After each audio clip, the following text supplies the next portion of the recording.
ezweni, inyawo zami zigcwele insente.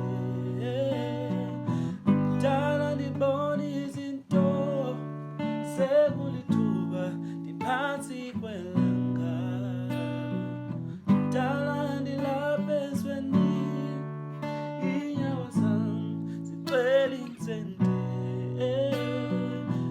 Dala ndibona izinto sekulithuba ndiphansi kwelanga. Nqanda mhlekazi ubhudisa amacebo abo, uphathina nisukuthetha kwabo ngicela ubenze